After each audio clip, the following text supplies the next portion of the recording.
Yeah, cool.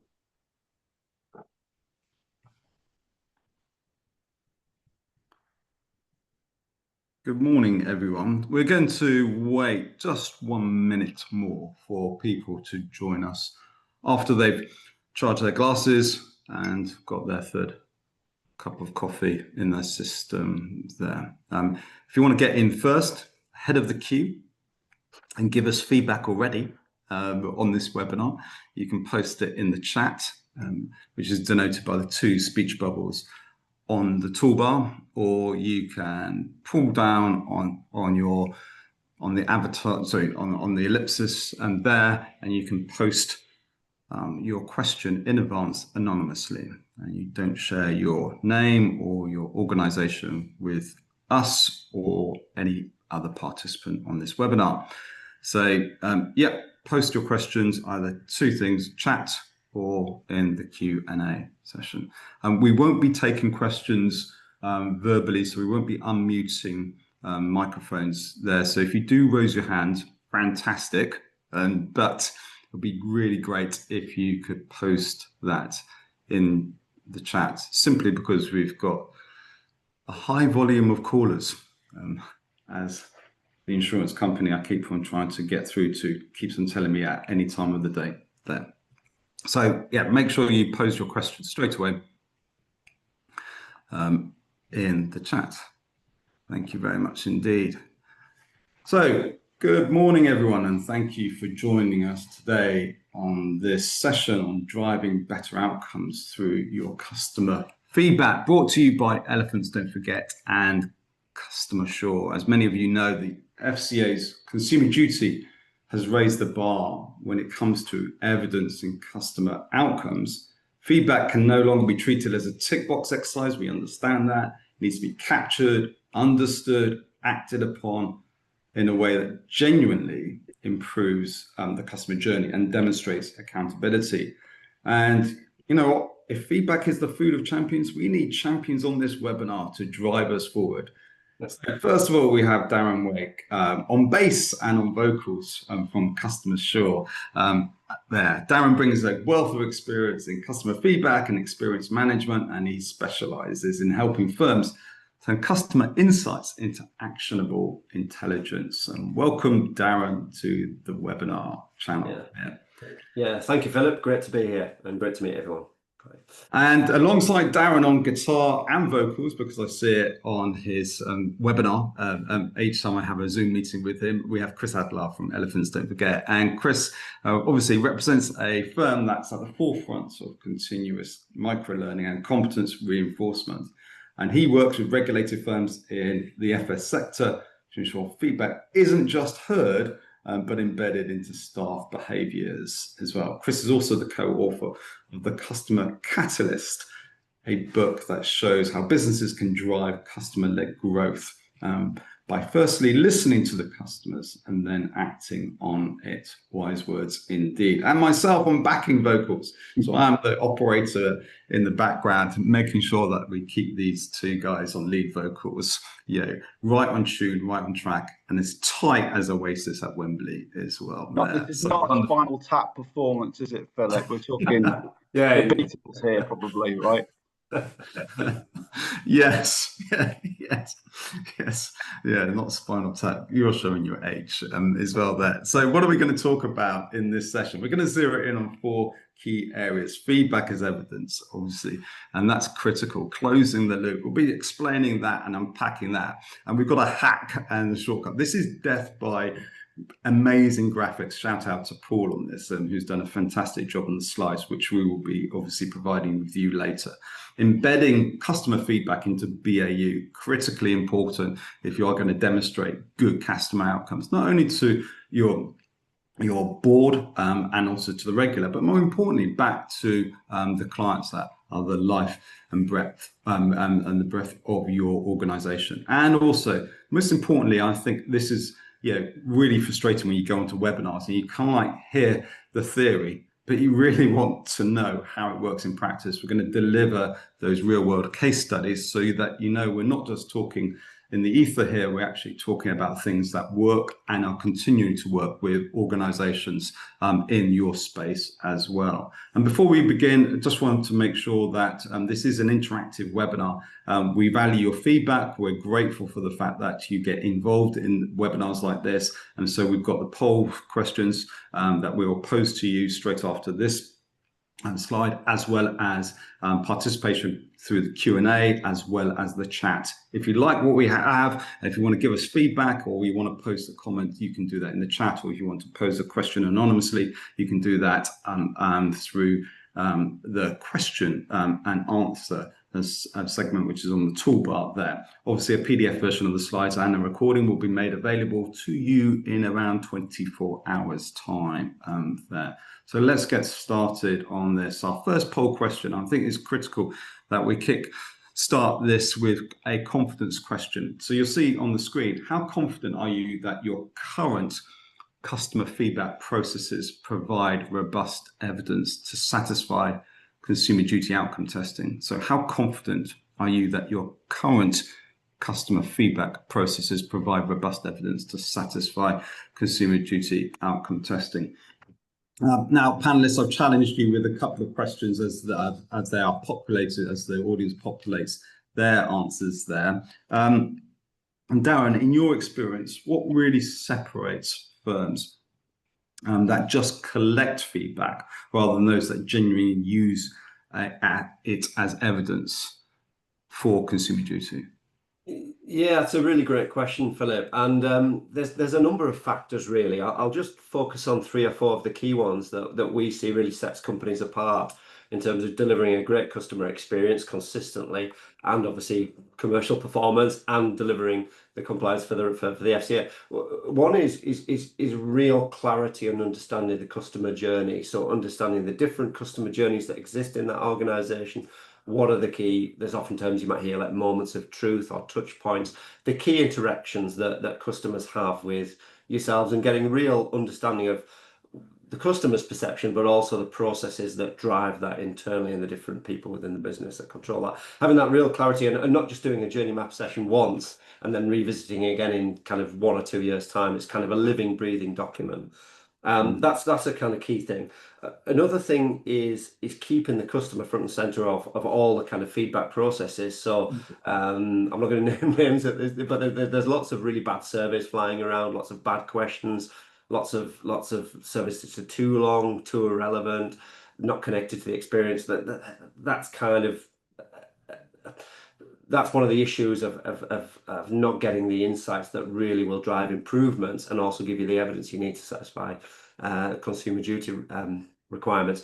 The other key piece is, which is linked to that, is having embedded service recovery and service improvement processes in place. We'll touch on these later, guys, and go into more detail on what they each are. But at a high level, service recovery is you get some feedback, you act on it. And that's all to do with outcomes measurement and demonstrating outcomes, which is really key for all of this stuff.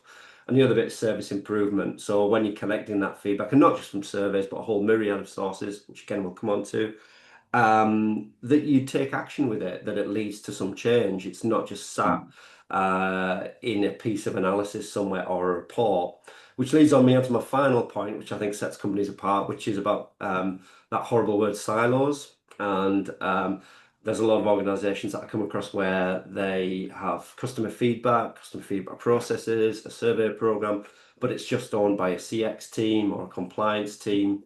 And it doesn't influence other parts of the business, be it frontline or processes or technology. And yeah, that's kind of a common issue. But yeah, but thank you for your responses on the polls. Actually, really interesting. You can see what people are saying there. So Chris, I mean, only 4% are very confident that feedback is integrated there. Yeah, somewhat confident has the largest feedback on the results there. It exists, but not robust for duty testing. Does that surprise you? No, I think it's great that people are being really honest as well about this. You know, we've got loads of data out there, haven't we, from different sources. And I think specifically around consumer duty, it's key to actually understand what the outcomes are that you're looking to achieve. Yeah. and then using the voice and information from customers to check whether they have been, actually delivered or not. That, for me, that's a golden rule with CD. Otherwise, it's just another voice of the customer program. I think we've just got to make sure that those things are joined up. Yeah. Yeah, agreed. So when we look at our second poll question, which I'll post on here, a bit more detailed on this. So when you receive the customer feedback, what's the biggest challenge in turning it into real business change? So multiple answers and choices that you can populate on this. So when you receive customer feedback, what's the biggest challenge in turning it to real business change? And I'm going to ask you, Chris, do firms struggle more with the technical side, like data and analysis, or is it with more the cultural side, getting people to act differently? I absolutely love this question, and I'm sure Darren both of us could talk for a while on this one. Indeed. For me, it's culture. It's about how customer focused is that organization. Is there appetite from the senior leadership team to really listen to that customer feedback from whichever channel, to ensure that it's compartmentalized into real jobs to be done, improvements around key journeys or activities, and that there's a real push to make this happen. So there's a leadership issue, but there's also a people on the ground issue, and actually whether people in their day jobs are competent on delivering those improvements that are associated with delivering better outcomes to customers. So for me, culture is everything. Yeah, I agree with that, Chris. Most definitely. What I'd add as well is about employee and staff member competence is about empowerment as well. So when you talk about customer feedback, a big challenge of turning it into real change and demonstrate the outcomes for customers that they want is about empowerment and giving staff not necessarily the tools, but also the skills and the being let off the leash, if you like, dare I say, to take that ownership and make changes. So some of the best organizations I work with are doing that, where they're saying, actually, guys, you're empowered to respond back to that piece of feedback, to make things better for that customer, to put out the fire, empathize, improve. And some organizations, sadly, there's a nervousness about letting that happen. So that's the point. So 2 lead answers, 34% on our survey: cultural resistance, and you called it, Chris, well done. Staff leadership don't prioritize feedback-driven change, and also lack of ownership. Darren, we'll talk about this in a bit more detail later on. No clear responsibility for acting on feedback there. Why do we have that? We have SMCR, we have culture, we have accountability. Come on, why is this happening? Why don't we have this? Why don't we have this clear responsibility or lines of responsibility? Was that a question, Philip? It was. I would answer it myself, but they're not here to listen to me. They're here to listen to you, Chris. For me, it's all about how customer focused is this organization. Is there real, genuine heart, blood in putting the customer at the heart of everything you do? Everyone likes to say that, but do they act upon it? And I think it's great that all the people on this call live and breathe the customer, and they want competent staff, they want a great culture, and they're looking at really great feedback mechanisms to do that as well. So it's a really positive way of looking at the business, I think. I agree with that. I think one of the challenges is often some people don't have the empowerment or they don't have the leadership buy-in to make the changes they would like to make. So hopefully some of the things we suggest here will help them going forward. So FCA expects great things and have great expectations here, nod to literacy in school and there, but great expectations in terms of what they expect you to use. And we've actually given a quote there from the Insurance Multi-Review. I will send that and post that in the chat later on. I'll also give you a link to that multi-review paper there. Chris, from your perspective, give us your top 2 great expectations at the FCA that you're seeing the FCA really zero in on firms. I think continuous monitoring and closing the loop is, for me, the biggest 2. There's a tendency with VOC programs, voice of the customer, to rely on an NPS score, potentially worst case, and it's 4 months, 5 months, 6 months out of date. So it's a lagging indicator. If you're continually monitoring customer feedback and acting upon it, which is the closing loop bit, then you're just getting better as an organization all the time. Employees are learning, they're getting more motivated, they're really enjoying their job. And also they can see that other parts of the business care about, for example, root cause and remediation. If you're getting lots of feedback about your products and pricing and everything else, it's not just incumbent upon the customer ops teams to deal with the issue. It's got to go back up to the product pricing, marketing teams to make sure that any root cause issues are addressed as well. So yeah, they're my two. I don't know what, Darren, you think on that one. Yeah.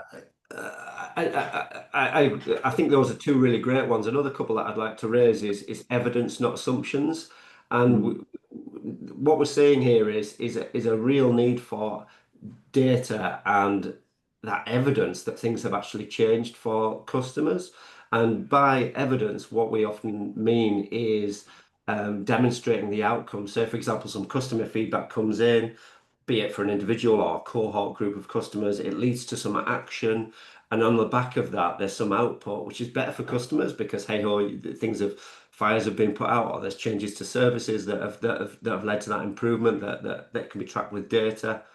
But also that for the organization's point of view, they are then seeing things like reductions in volumes of complaints. And the other evidence piece is also that, this is something I really stress a lot, is that when customers tell you something through feedback, through a voice of the customer, in whatever form that is, they shouldn't need to tell you it twice. You know, if they tell you they've got a vulnerability, they've got a need, they've got a requirement, there's something not quite right, they shouldn't be repeating that. And where you can evidence that is, okay, we've tracked it, we've flagged it, we've acted on it, and we've closed the loop, going back to what Chris's point is, and we've put things in place to help other people like Mr. Smith. And the other point I just want to make is breadth of capture is key as well, because I know Chris is going to come on to this, talking about VOC and channels. But it goes back to understanding the customer journey, but also that customer feedback comes in so many different sources. It really does. And really, the FCA is keen to see organizations encourage that listening of customer views through a variety of methods and means as well. Yeah. Okay, so the last poll question, we talked about, gathering feedback and some of the barriers there. But I want to just unpack this in a couple of minutes. What are the main obstacles that stop firms from capturing the kind of feedback that the FCA expects? Darren, pick out your two from the four displayed. Oh, thank you, Philip. Right, this first one's a real bugbear of mine, which is about survey fatigue and low response rates. I hate to say it to everyone, but there's an awful lot of bad surveys out there. There really are. If we think of ourselves as customers for a moment, we've all probably had surveys from companies that we've interacted with that we think, my goodness me, how long is this taking? Death by next? How many questions? I didn't experience that. Why are they asking that? And then companies often wonder why they're getting low response rates, and that's kind of dropping off a cliff. So really overloaded with requests for sure, but often they're just kind of badly thought out surveys. So that's a real issue that helps that doesn't help getting good insights. The other one is about silos as well. So like I was mentioning earlier, that feedback sits in a CX team, a compliance team, and there's no kind of joined up ownership or sharing of that data. And one thing we should all be trying to do is actually share that insight, share that customer voice with every team, because everyone to a lesser or greater extent influences the customer. And have a think in your organizations, well, actually, we're getting this voice of the customer stuff. How are we sharing? Is it internal newsletters? Is it intranet? Is it training and development? And that's a barrier that comes up a lot, I think. Yeah, Chris, I just want to jump in on here, just a curveball to you. I know we've got a script, but who needs a script, on these things? And so we hear, sometimes we hear that firms are sometimes hesitant to ask for more feedback because they're worried that it will generate evidence that they're obliged to act upon. And it's a case of, if we don't ask, then we don't have to deal with it. Is that really true? I think it can be the case that people are scared to, emperor's clothes kind of scenario where you kind of present a story of what customers are actually saying, and that can go down like a lead balloon sometimes. So there has to be an element of, I think, diplomacy when presenting customer feedback, hopefully. But that doesn't mean to say you shy away from the key trends and themes that customers are coming up with. And I think, there's some great tools, there's some great systems out there that help you articulate that using data in a very impartial way. So. And if we're talking about barriers for collecting, what about acting on, Chris? It's clear that it's not enough to monitor or log feedback. You've got to act on it, Chris. So pick two of your favourite, bugbears in terms of acting on. I think I'll go with culture, actually, and I'd love to hear what people on the webinar think about this one particularly.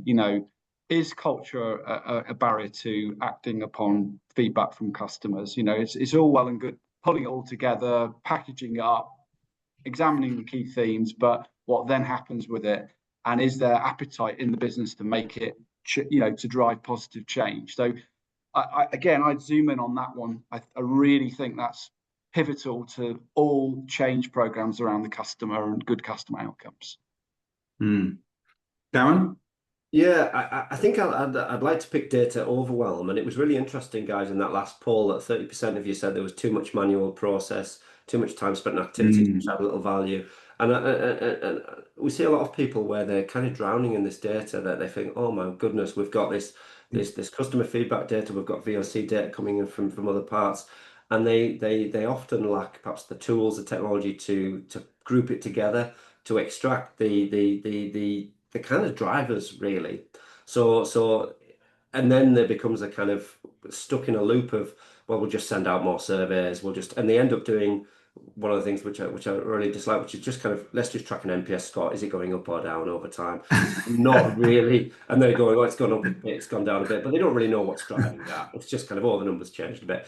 And really that's down to data overall. And really you should be thinking, right, okay, let's step back and see if we can unpick what's really telling us what's influencing that score. Yeah. And that's really disappointing that we default. Look, we did a webinar on NPS, Chris, and sometimes it's the way it's collected, not necessarily. And certainly talking to the founder of NPS in Frederick Reichhold, he was saying, well, look, it's been abused and manipulated, and certainly not conducted in the spirit of things there. Is there a default mechanism that firms do rely on, throw NPS at it, and everything will be, the world will be righted again and there?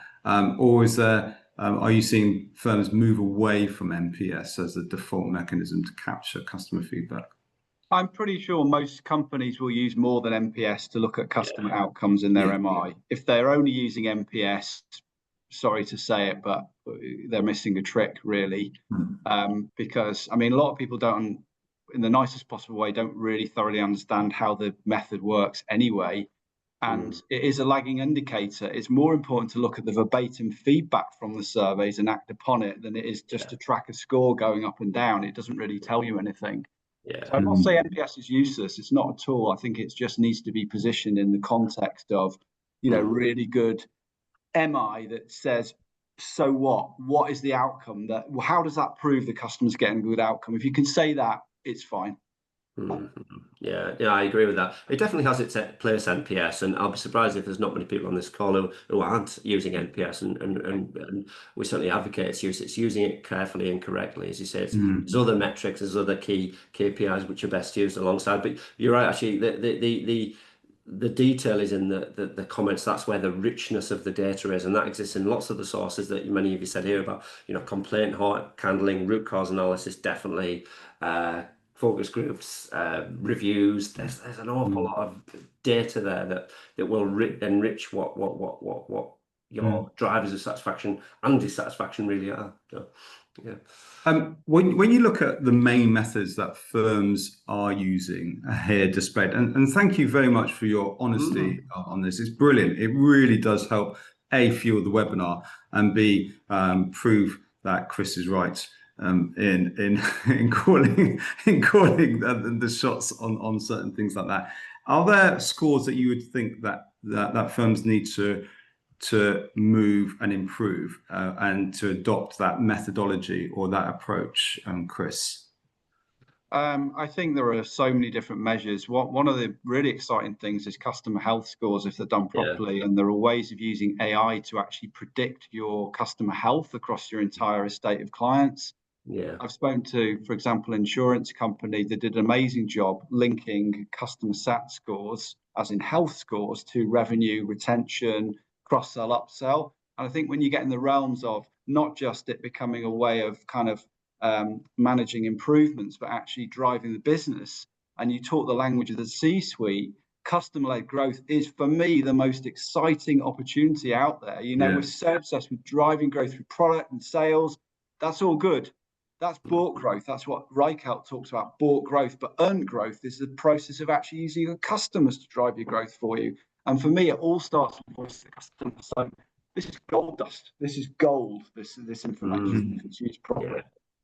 Yeah, it really is. I'd just like to add as well, another metric, it's been around a while, but I'm a big fan of customer effort and ease of doing stuff, because there's a lot of studies where that in terms of a metric, a measurement being most closely linked to business performance, it's kind of around effort really, and how easy was it for someone to get their objective done. And it also links in well with that consumer duty kind of service piece as well. Yeah. Definitely. What's the most underused source of customer feedback there? I mean, we've got a number of, again, we've got this wonderful infographic on the screen here. I do like our infographics here. And voice of the customer. And around it, we've got a number of different opportunities and options, yes, unpacked from the previous poll question there. But in your opinion, what's the most underused? That if firms just implemented it at a low cost, low tech approach, that they could perhaps unlock, as you say, Chris, that gold mine of opportunity that would feed back into their MI, their dashboard, and also improve the customer experience? I honestly don't think there's a single bullet of data or information that's better than any others, really. I think all of it's really valid. And if you've got a really good listing system, feedback reviews, surveys, chats, customer calls, transcripts, you've got AI that can process all that information and categorize it. What are you going to do with it, right? So be broad, be imaginative about all the sources of voice of the customer, but then really act on it. And I think that's the key thing here. Yeah, I agree. I think sometimes what is often underused is kind of that call recording. So there's kind of what we call like proactive listening, where or kind of engagement. So the sending out surveys, looking at reviews, going out to proactively seek that. But a lot of those interactions that are inbound, there's so much, I agree, there's so much gold in that, in those details, that if you listen to call recordings or looking at complaints data, then when customers are interacting with you, they'll tell you what they like, what they don't like, what you could be better in, and why. And that's often underused, sadly. Yeah. Okay, so far we've looked at the barriers, yep, tick, and we've looked at the different sources of feedback, tick. But the real question is, how do we make sense of all of this and turn it into a repeatable process? So Chris, is this over the top? Are we just getting excited with the color schemes on this? I love it. Honestly, it's Trivial Pursuit on steroids. It's so good. This is a great diagram, and it is a full circle, isn't it? It's the whole loop. You got your data, you got your information, how you're going to use it, and how you're going to change and transform as a result. I think it's a really good articulation of what we're looking at here. Is it simplistic to talk about? We don't want to patronize the audience, and by saying, oh, well, you just do these things and then click click your shoes or click your heels of your shoes and click your fingers, and then everything will do. But on the ground, lived experience. It's not as easy as we're outlining in a diagram and or this loop, but I want to recognize that there are barriers and challenges, be it cultural, be it people, be it budgets, be it silos as well, Darren. Do you see that when you go into firms, that whilst you outline a diagram of how to get from A to Z, it's not that easy? Yeah, absolutely. It's often easier talking about the journey than walking it, but it definitely, because I think the one piece of advice I give with any of this, and it was really insightful, some of the stuff that came back on the previous polls, is it's linked to overwhelm, it's linked to complexity, it's linked to, oh my goodness, where on earth do I start? And one thing I say is take a step back and let's simplify it. And this is why I do like this loop, that it's taken a simplified view of it all and actually say, okay, we may not be great in all these areas. We may be missing some areas where we're kind of not performing particularly well in, but just try and simplify it. You know, complexity is the enemy of getting stuff done, I always say. So try to simplify as much as we can. Yeah. So as we go through the next slides and build on this diagram here, our piece of cheese on our Trivial Pursuit board here, we'll first set out the FCA's expectations for that stage of the customer feedback loop, what the regulator is looking for in terms of monitoring and outcomes and evidence. And then underneath it, we'll highlight what your firm should do to address that FCA expectation. Think of it as a playbook that the regulator sets the bar and we give you a practical way to meet it. So Darren, kick us off with the capture stage here. Yeah, so and again, I'd go back to looking at it from a customer's perspective and thinking about the customer journeys and the different interactions they go through with you. And also then thinking about when it makes, so we always say, if you're proactively going to seek feedback, ask for feedback when customers have got feedback they'd like to give you, which sounds really simple, but it's seldom done. So ask for feedback when they've had that interaction at those key points. Don't just ask for it, you know, because you feel like it. But the other thing I'd say is make it really simple and quick, which goes back to really short surveys. The detail is in the text comments now, and thankfully through AI and technology advancements in text analytics, you can analyze that much easier than back in the day where I was reading hundreds of comments and manually coding them. And I'm sure some people on this call have done that as well. So keep it short and simple, but also about inclusivity is key as well. And thinking about those different groups that, like I say, mentioned, the FCA are really keen on vulnerable customers' voices, and often they're overlooked or not heard at all. So that's really key. Yeah. I love the point of you summarizing good capture. Yeah, there's a good way to capture data and a poor way to capture that feedback there. So once we've captured that data, now we move on to stage 2, which is analyzing it and identifying themes. Darren. Yeah, so here what we're looking at is bringing that data together, and what we want to understand here is not just why has our scores gone up and down, but it's understanding what's really driving that. So I talk about drivers of satisfaction. So ultimately, what customers like, what don't they like, what would they like us to be better in, and you could exist overall, but also by parts of the business. So often looking at it by customer cohort group, by customer journey, by product, by channel type, whether it's a contact center or digital interaction. And when we talk about analyzing and identifying the themes, it's in that data. So don't think, oh goodness, it's unstructured comments. How on earth we're going to make sense of that? Thankfully, that's the gold dust. That's where the kind of AI can now unpack, well, this is what people like and what they don't like, improve. And that leads back to the next point, which is getting some priorities for improvement, because one of the barriers is, again, that overwhelmed piece of thinking, where on earth do we prioritize our efforts? And this will tell us how many people those drivers affect, what the impact is on their behavior, and do they go on and complain? We can track that through, or do they then go on and renew if it's a renewal, or purchase more? So then that can be then used to try to prioritize where we should make things better. Yeah. And moving away from surface level metrics to real root cause insights. That's critical. And stage 3 is acting and intervening. We talked about accountability. I want you to unpack that a bit more, because I think we need to zero in on that key issue, key barrier for firms.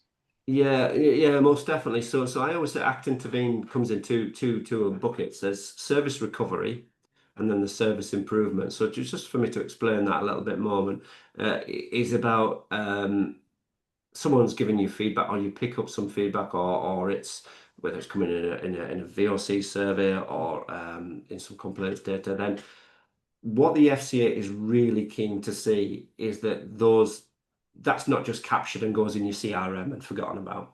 Well, what they're really keen to see is that you guys then respond back accordingly, acknowledge, empathize, take actions, corrective actions to make things better for that individual. And that's the whole closing the loop and evidence in the outcomes. The other side of it is service improvement, whereby, okay, we know we've got an issue in this area, and that's where you have to take it beyond the silo and say, actually, guys, you know, this then needs to feed into training and development programs.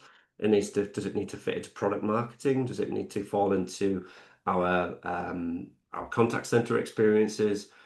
And that's where, again, if you prioritize one or two areas, they're the kind of areas that you need to focus on. So.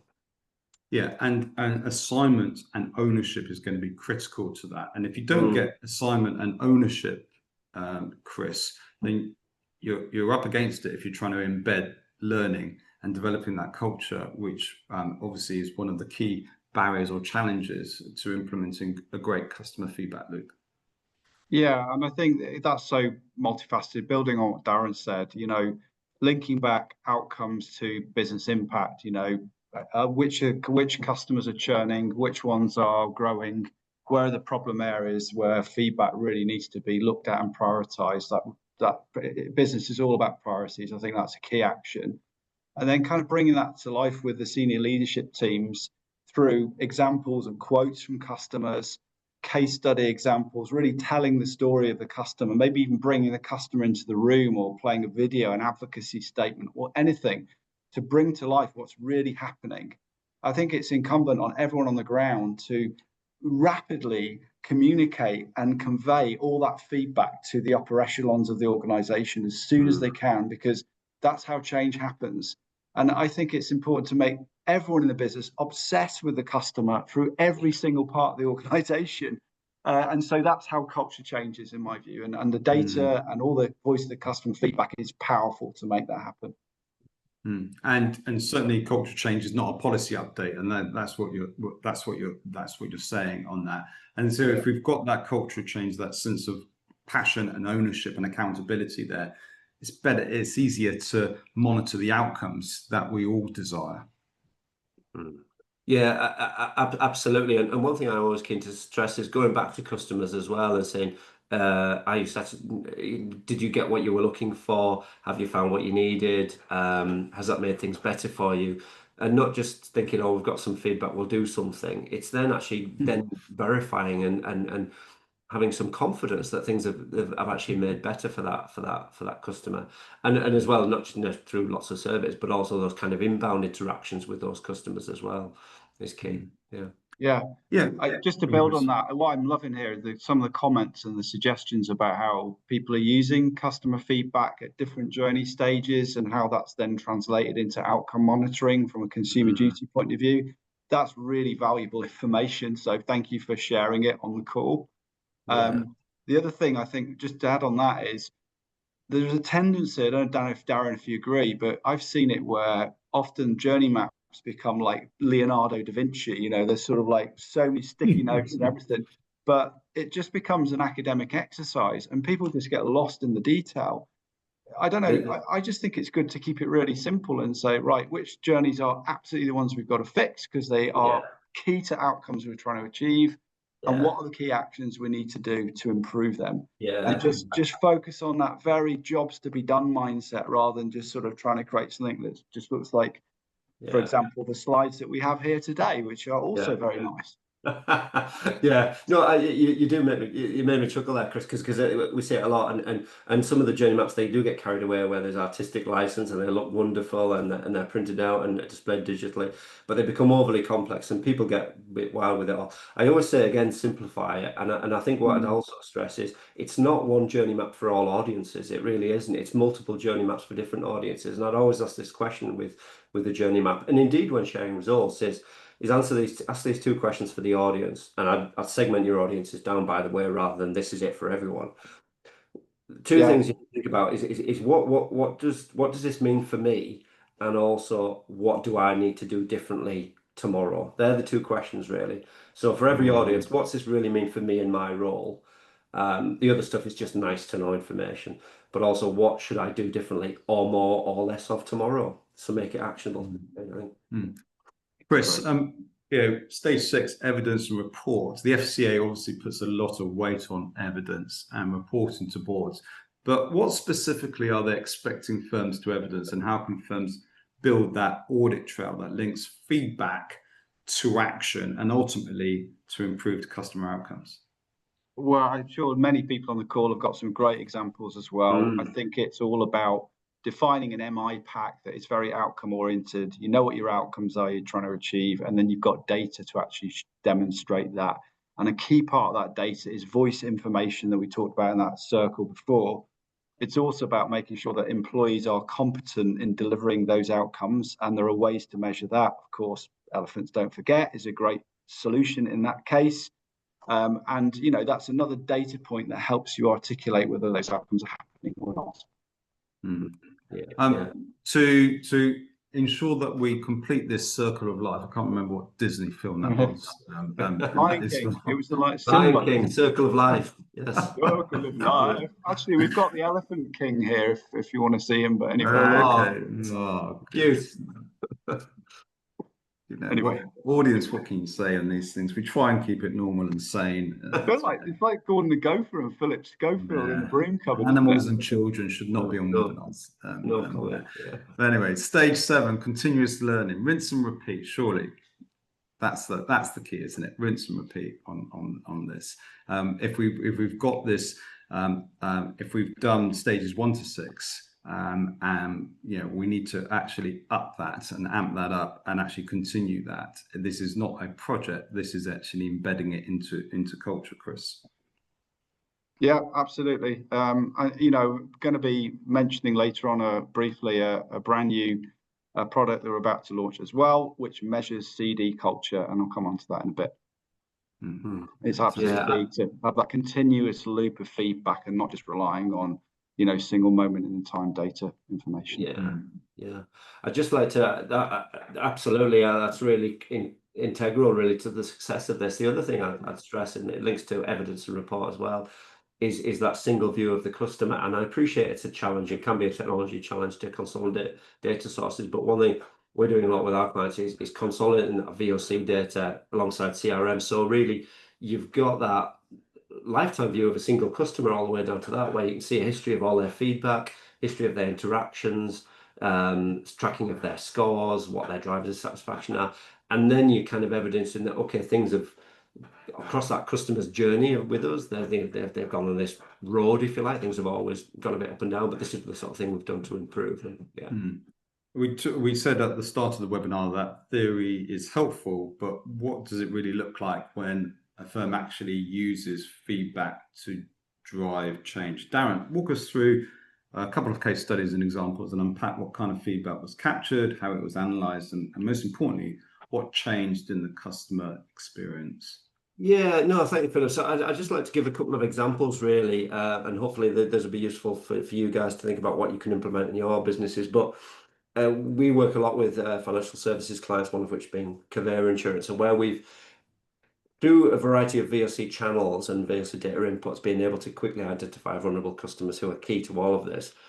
And one of the ways is doing it is actual inferred vulnerability in the comments. So we use text analytics, AI text analytics, to understand what really is. So an inferred vulnerability could be a transient thing. So often it's things like a bereavement, could be a job loss, could be a relationship breakdown. It could be lots of different things, as well as the kind of common things that we think about, where it's disability or some sort of specialist needs that customers have. And the ability to have them flagged and then escalated to teams to follow up appropriately. Now, of course, all customers that have given feedback that say, actually, I'm really hacked off, something's really gone wrong. The companies that react with agility to respond back to them is where we help them. But also, if there's customers where they've got specialist needs highlighted by vulnerability, then through CustomerSure, we've helped surface those without people having to read or scan every response. And that's one of the things that we do here. So that kind of very simplified example there is where based on a customer comment, and we've been able to interpret that there's a vulnerability in place that needs some response and following up. The outcome for the business, by the way, has been the ability to then say, well, actually, these vulnerabilities have been highlighted. The team has responded accordingly. We've verified the outcome with the customer. Are things better for you? Things are better now. How can we help more? And that kind of audit trail tracked has been used by our clients to show to the FCA, this is our consumer duty compliance piece, this is what we're doing, and that's been a massive tick for them. The other side of things is how we help companies. If you've not come across CustomerSure before, but we interpret high volumes of VOC data. We use AI text analytics, so whether that's reviews data, VOC surveys, to help them prioritize with kind of AI insights and action plans as well. And this goes back to some of the points I made earlier about that overwhelm and thinking, goodness, where do we start with all this gold dust in these thousands of comments? Well, we can distill that to give you those kind of summaries and action plans that people need to improve. So, Darren, I've got a question about that. yeah, So are you able to pull lots of data from lots of places and then use AI to establish themes from that data and how where changes should happen? Is that right? Yeah, that's exactly right. So, I mean, we started off with purely VOC surveys, but then it's adding on these different. So, going back to that wheel that we talked about earlier, those different sources, really, those comments can exist in any form, and they can be consolidated and analysed. Where we're looking at, themes and sentiment, exactly that. Yeah, and where I see this kind of direction of travel, really, but because I'm sure everyone on this call, they've got a myriad of huge data sources, and the challenge is consolidation and understanding and acting on it, and that's where we're helping people. Yeah. And Chris, fixing issues isn't just about making a process tweak, as we've already mentioned. It's about making sure those fixes really stick and that they focus on what matters most to the customers. How is Elephants Don't Forget doing that, and what are the results of that interventions? Yeah, I mean, Elephants Don't Forget has a platform that helps guarantee employee competency. What does that mean? It means that people on the ground doing their job are really competent in role, and we can measure and look at driving that improvement with good financial and customer outcomes. So this is a great case study from New Day, one of our many happy customers, who has attested to the fact that they've improved agent competence, QA, hold time, and all those good things. And this is really good data for board report. Yeah, I mean, having written a board report in the past myself, I know that this data can be really valuable in the context of all the other outcome measures that you've got. So yeah, it's definitely worth looking at if you haven't seen already. And it's not just training once, isn't it? I mean, we kind of like we do, and as a head of learning, we sometimes are challenged to do training once, tick that box, and then move on. It's that continuous loop. And it's not only about identifying weaknesses or closing the gaps, it's actually continuing maintaining that strength in your staff, in your frontline staff, to actually ensure that customer support and customer outcomes are delivered every single day there. Talk us through the case study that you've got displayed on the screen. Yeah, very briefly. So the FCA have said that current training approaches are not as effective as they should be, especially around handling vulnerability, but just generally dealing with all customers. And so what we've argued at EDF, and we've proven, is that if you're constantly, continually assessing in a very small, bite-sized way every day your employees for competency, you're going to get better customer outcomes because you can measure it, you can see where the improvements need to be made. LV is another great case study in this case. So they're saying that they've improved compliance to the duty by 30%, reduced complaints, reduced call wait times. So this is all because the employees have been empowered and got up to speed much quicker than just using standard training approaches, to your point, for them. But you don't stop there, do you, Chris? You've got something that you want to share the audience with. Honestly, I am so excited about this. We have put blood, sweat, and tears into this product, and we are about to launch it. This is the first time we've come out with this statement that we have a brand new product that will measure consumer duty, culture, and competence. It does three big things. One is it diagnoses culture and competence across the business, across those four outcomes and the supporting factors. And you'll see at the bottom, there's a voice channel, which is a key component of what we're talking about today. It helps embed that culture of competency. But even more than that, it enables businesses to benchmark themselves against industry peers, either within the same sector in financial services or across the whole gamut. We've partnered with some really, really good people on this, and they are our customers. Our customers have been absolutely phenomenal. They've given us loads of feedback to make this a really good product. So we're super excited about it. So yeah, about to launch it. If you're interested and would like to find out more, we'd love to hear from you. Please scan the code above, and there's a little registration page for us to maybe have a follow-up chat at some point. So thank you. And we would do that by sending you the PDF version of the deck as well, so that you'll be able to scan the QR code at your leisure there. We would love to actually know how we can support you in the future, and we'd also love to actually know how we could help and build on some of the key points here and there for you as well. I'm trying to find what our call to action is. Let me just go to this slide here. There we go. There. So yes, on the screen you'll see a poll, which is please indicate your interest in what Darren has been talking about, CustomerSure, helping you to collect, consolidate, and make sense of the voice of the customer data. And also with Chris, I'm discussing how Clavanelli by Elephants, don't forget, can improve your employee competence culture and address the issues that are important to your customers there. We'll also have the opportunity, if you want, to hear more about consumer duty, vulnerability, consumer duty monitoring outcomes, as well as what we've talked about here, access our papers, our blogs, our webinars, not only on financial crime as it's displayed here, but also on consumer duty as well there. So populate those as a multi-choice answer there. Darren and Chris, we've got a couple of minutes, and I just want to pick up on a few key points that the audience has made there. So if you can click on to the comments in the chat or the Q&A, that would be great as people populate their answers there.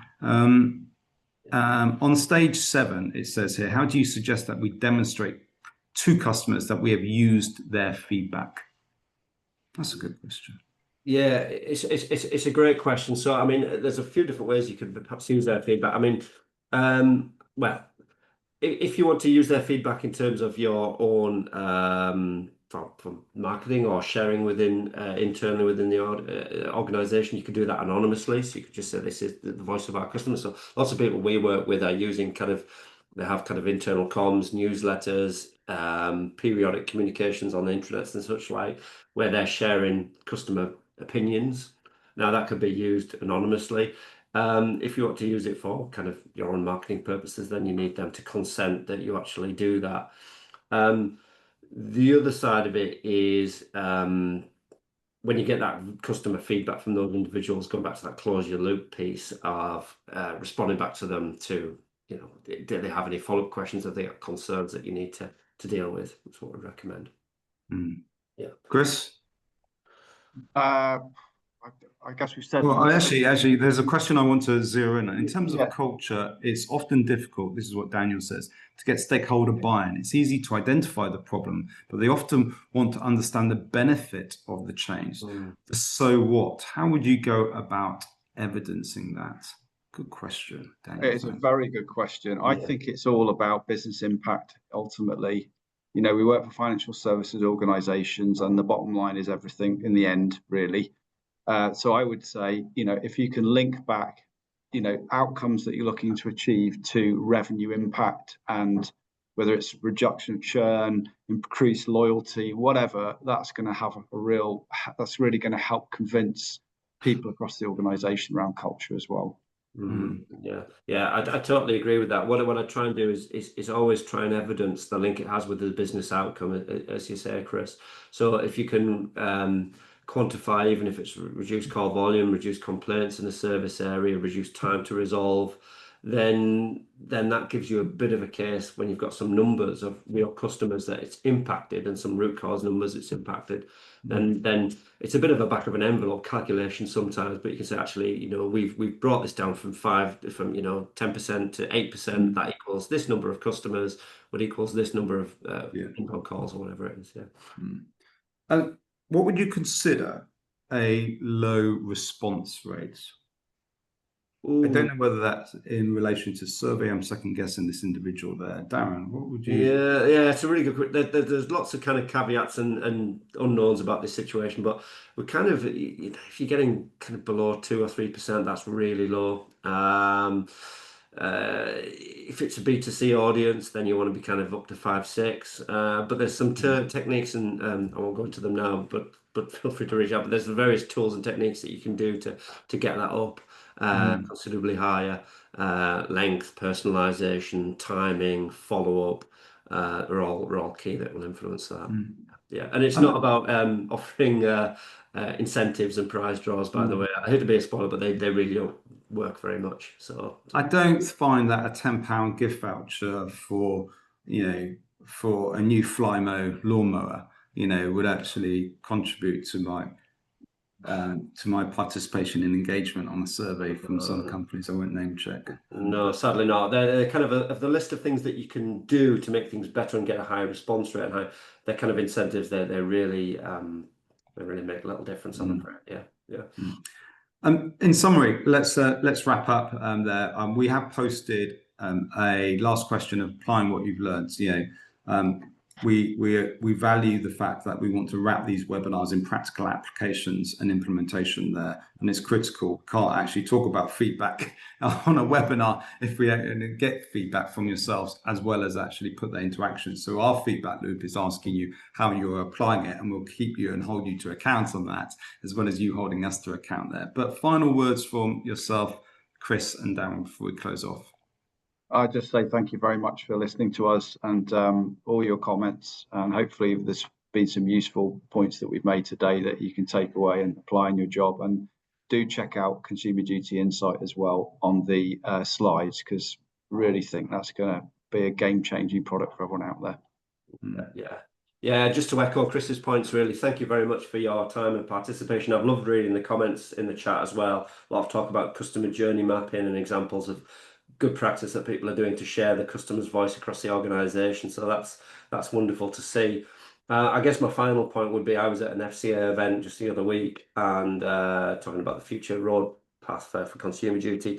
It's not going to go away. It's going, which is a good thing. There's a lot of good things the FCA are driving here, consumer outcomes, and the big thing is about customer vulnerability. Who are they? Are you recording them? How are you dealing with them? Are you evidencing things getting better for them? And they're a bit of a dog with a bone with this, and so make sure that's kind of part of your plans is my final point as well. Yeah. So I think the takeaway is clear that customer feedback isn't a monitoring tool; it's a strategic asset. Absolutely, that's a brilliant way of summarising it. Yeah, agreed. Yeah. It's the first time I've read my notes in this webinar, so I think you write in advance. Well done. Just found them. Yeah. I had another speech, but I don't want to bore the audience. I mean, they've got jobs to do there. So thank you, Darren Wake from CustomerSure, Chris Hadlard from Elephants, don't forget, and to you, as Chris has said, thank you for joining. Keep the conversation going with us on LinkedIn or by replying to our future webinars that we'll be conducting on consumer duty, culture, and also all sorts of stuff that we'll be sharing in the not too distant future, including today's resources and our Gucci Trivial Pursuit board, which we've renamed just in time for Christmas there. So you can play that with the kids. Never get feedback from the kids, though. So there's some things that you shouldn't feedback on there. Exempt from feedback, Yes, the only people who should, Have a wonderful day, everybody, and thanks for listening. Thanks for joining us today. Thank you. Thanks, everyone. See you guys. Bye.